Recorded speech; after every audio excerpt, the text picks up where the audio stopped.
Bonjour et bienvenue en francophile. Je m'appelle Shamika et je suis enseignante de français.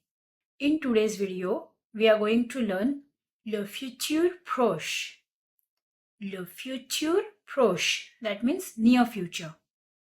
We use this tense to talk about the actions that are happening very soon.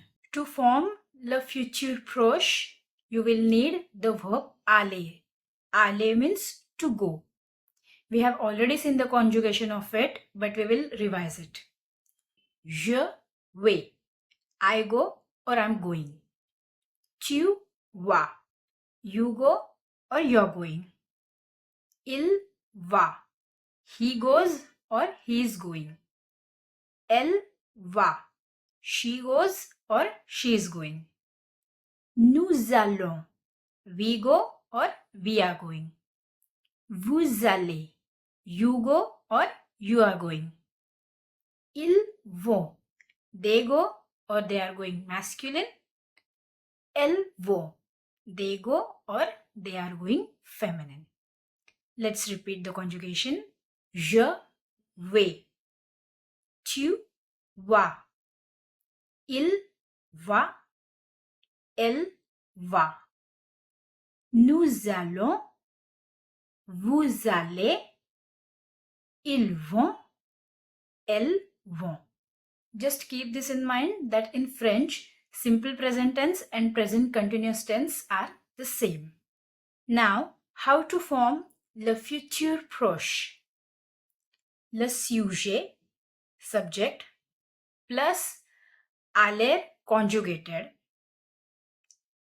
plus l'infinitive, infinitive form of verb, and the rest of the sentence or l'objet, object.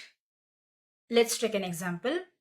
Je vais boire du café. Je vais boire du café.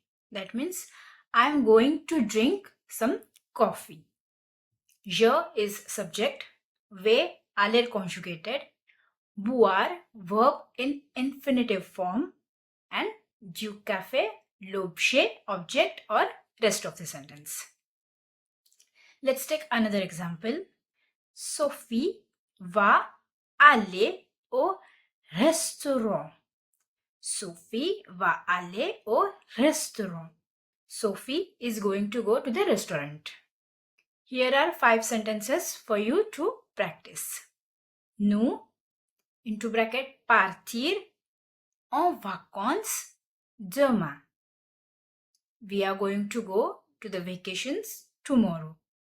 Je, into bracket, écrire un mail. I am going to write a mail. Julien, into bracket, acheter un livre. Julien is going to buy a book. Vous, into bracket, recevoir des cadeaux. You are going to receive some gifts. And the last one is il, into bracket, jouer au foot. They are going to play football. Do this homework, and if you have any queries, you can ask me. Keep practicing and I shall meet you in the next video. A bientôt!